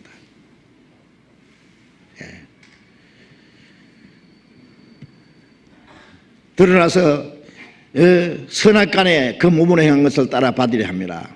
주님 뜻대로 산 것이 선이고 자기 마음대로 사는 것이 악이고, 성령을 따라 산 것이 선이고 육신을 따라 산 것이 악이고, 주님을 위해서 산 것이 선이고 자기 위해서 산 것이 악이고, 이 선악이라는 관계, 이 세상의 도덕적인 선악과는 차원이 다릅니다. 선을 행할 줄 알고도 행치 않는 것 죄라. 야고보서 4장 16절에 그러셨죠. 자, 이제 우리는 그리스도의 심판을 받을 사람이라는 걸 잊지 말아야 됩니다. 전도서 3장 17절에 내가 말하기를 의인과 악인을 하나님이 심판하시리니 이는 모든 일과 모든 목적이 이룰 때가 있습니다. 의인과 악인을 심판한다는 말씀. 의인은 구원받은 사람, 구원받은 사람은 구원받은 그날부터, 구원받기 전에는 이전 것은 지나갔으니 하나님이 계산 안 하세요. 그러나 구원받은 그날부터 새로운 생애가 시작됐어요. 그때부터 주님 앞에 가는 날까지 어떻게 살았냐, 그건 계산됩니다. 의인의 심판입니다. 의인의 심판은 뭐야? 그걸 상급 심판이라고 그래요. 구원받은 이후에 어떻게 사느냐에 따라서 상급은 영광입니다. 영광. 구원은 똑같지만 주님 앞에 가면 영광이 다릅니다. 임금님을 가까이 모시는 사람하고 저 멀리서 모시는 사람하고 영광이 다른 것처럼 우리는 주님 앞에 가면은요, 고린도전서 15장에 해의 영광이 다르고 달의 영광이 다르고 별과 별의 영광이 다르도다. 베드로의 영광이 다르고 바울의 영광이 다르고 복음 전하다가 돌에 맞아 죽은 스테반의 영광이 다르고 같으면 안 돼요. 구원은 사랑으로 받았지만은 심판은 공의로 하십니다. 공의. 바울 사도도 내가 선한 싸움을 싸우고 달려갈 길을 마치고 믿음을 지켰으니 나를 위하여 의의 멸류관에 예비했다. 그날 의로운 재판장이 내게 주실 것이다. 그렇습니다. 의로운 재판장이 상을 주십니다. 요한계시록 22장 12절에 볼지어다 내가 속히 오리니 각 사람에게 그 일한 대로 갚아주리라. 내가 줄 상이 내게 있어. 이미 상이 준비되어 있어요. 각 사람에게 일한 대로 갚아주리라. 학교에서도요, 이제 졸업식 때나 학년 말이 되면은요, 개근상도 있고 모범상도 있고 뭐 우등상도 있고 뭐 상 있잖아요. 어떤 사람은 이런 상 저런 상 받는데 어떤 사람은 상 아무것도 못 받고 겨우 낙제만 면해가지고 안 되죠. 그 빌립보서 3장에 그랬잖아요. 앞에 있는 상을 위하여, 부름의 상을 위하여 쫓아가느라. 고린도전서 9장에 너희도 상 얻기 위해서 다름박질하라. 경기장에서 다름박질하는 사람이 상을 위해서 죽을 힘을 당해서 달려가는 것처럼 우리도 상을 위해서 이제 달려가는 거예요. 구원을 위해서 가는 게 아니에요. 구원은 주님이 십자가에서 완성하셨고 이제는 상을 위해서, 영광을 위해서. 어떤 사람은 에이 천국에만 가면 되지 뭐 영광 같은 건 나 안 바래. 상 정말 그럴까요? 구원해 주신 목적이 영광을 주신 위한 거예요. 뒤에 쭉 쳐져가지고 오늘이라도 주님 앞에 가보시오. 그 영광도 영원한 겁니다. 영원한 거. 고린도후서 4장 17절에 우리가 잠시 받는 환난에게 행한 것이 영원한 영광에 중한 것을 이루게 하매니 보이는 건 잠깐이요 보이지 않는 것이 영원함이라. 우리가 주님을 위해서 받는 고난과 괴로움은 잠시입니다. 잠깐 받는 고난에 경한 것이, 가벼운 것이 영원하고 영광스러운 그 중한 것을 이루게 하매니, 영광에 중한 것, 영원하고 영광스러운 중한 것, 큰 것을 이루게 한다. 고난은 주를 위해서 산 것은 조금인데 거기에 대한 영광은 너무 큰 걸 주세요. 그래도 싫단 말이에요. 예를 들면 오늘 5만 원 투자하면은 3년 후에 10억을 준다 그러면은 오늘 투자할 거야 안 할 거예요? 이 세상 사람은 그런 사람이 있다면 그 사기꾼이에요. 그러나 하나님은 약속을 지키는 분입니다.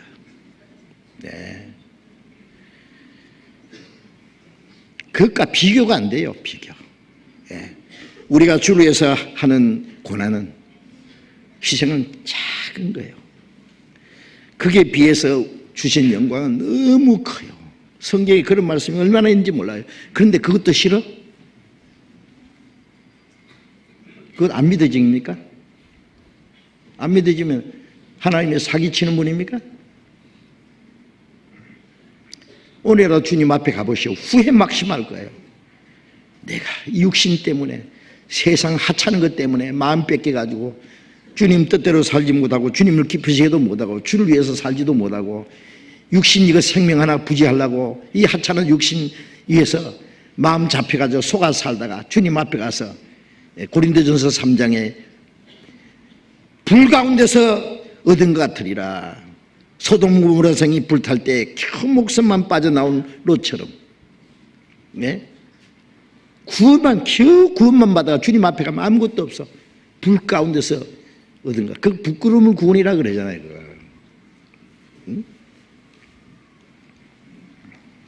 그래서 야고보서 2장 12절에 그러면은 너희는 자유의 율법으로 심판받을 자처럼 말하기도 하고 행하기도 하라. 자유율법이 뭐예요? 양심의 법입니다. 성령의 법입니다.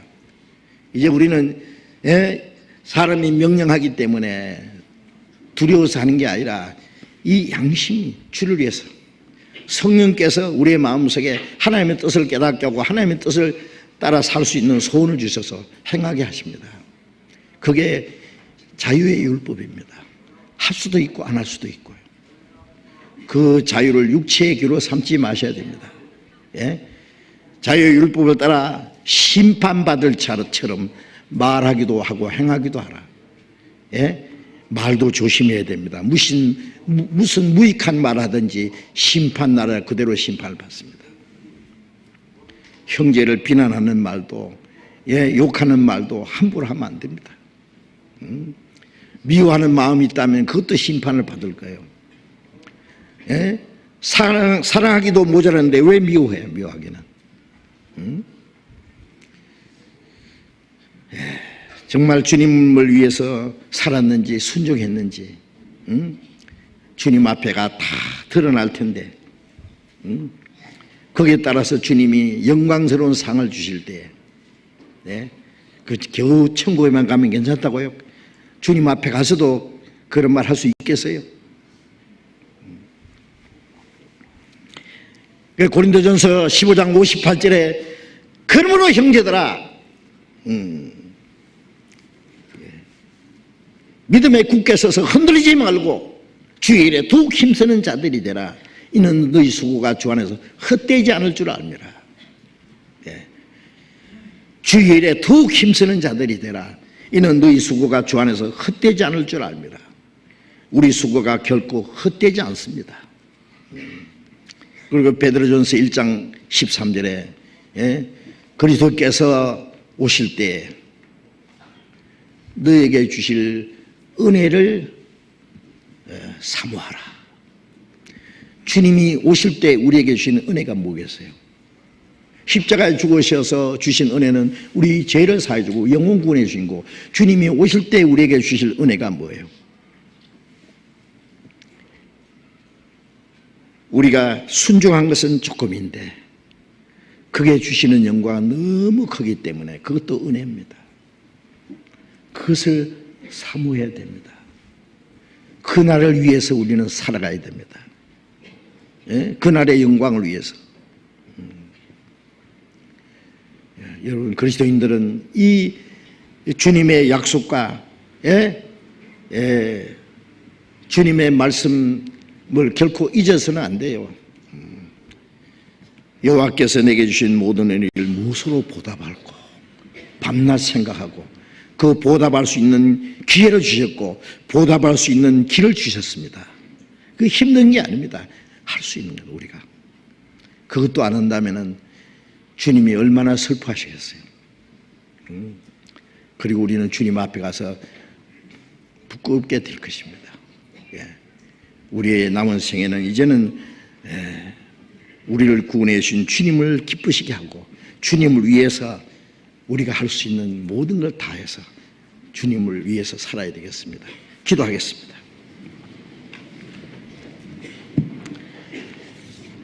자비로우신 우리 아버지 하나님,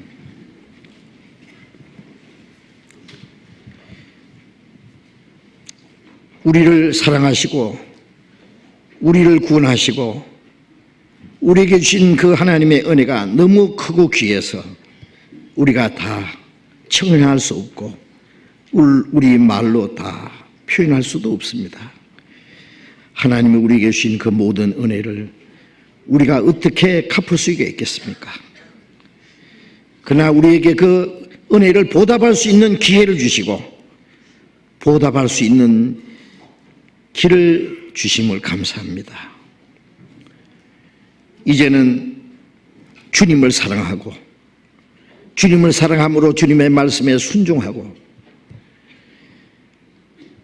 주님을 기쁘시게 하기 위해서 우리의 남은 생애를 살 수 있도록 살아도 주를 위해서 죽어도 주를 위해서 모든 것 하나님의 영광을 위해서 살아가는 삶이 되도록 진정 우리를 붙들어 주옵소서. 다시는 우리의 육신의 소욕을 따라 살지 아니하고 이 세상의 헛된 것에 마음이 빼앗기지 아니하고 오직 하나님 우리에게 맡기신 거룩한 사명을 위해서 하나님의 기뻐하시는 뜻을 따라서 우리의 육체의 남은 때를 살 수 있도록 멀잖아 다시 오시는 주님 영광 앞에 부끄럽지 않고 칭찬과 존귀와 영광을 받기에 합당한 사람이 될 수 있도록 우리 모두를 붙들어 주시고 인도해 주시옵소서. 주 예수님 이름으로 기도드렸습니다. 아멘. 찬송 356장 356장을 찬송하겠습니다.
장로님 광고해 주시겠습니다.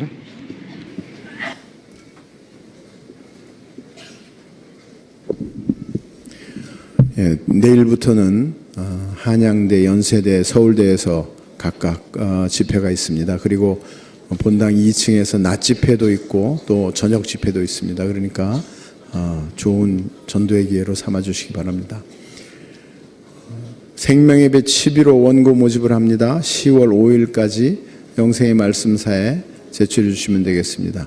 신입교사 교육을 이제 내주 10월 6일 주일부터 할 텐데요. 아직도 좀 많은 분들이 좀 같이 참여를 해 주셨으면 하는 바람입니다. 아직 좀 더 많은 분들이 신입교사로 들어오기를 바라고 있습니다. 그리고 아버지, 어머니 교실 안내인데요. 어린 아이들, 우리 학생들, 중고등 또 초등 아이를 가진 부모님들 내일 오후 7시 반에 교육원 6층 중강당에서 제1강을 합니다. 집에서 어떻게 아이들을 교육할 것인가 하는 것을 자세히 강의를 하고, 그리고 이제 10월 7일부터 11월 2일까지 3주에 걸쳐서 이제 계속 아버지 어머니들에 대한 강의를 할 텐데요. 어린아이들에 대한, 우리 후계 세대에 대한 집에서의 신앙 교육을 위한 특별한 교실이니까 많이 참여해 주십시오. 광고 마치겠습니다. 학부모를 위한 교육은 아주 특별한 교육입니다. 우리 자녀들 아주 교육이 아주 지금 심각합니다. 그러니까 학부모님들 좀 시간 내서 학부모 교육에 참여해 주시기 바랍니다. 마치겠습니다. 자, 이렇게 교제하시기 바랍니다.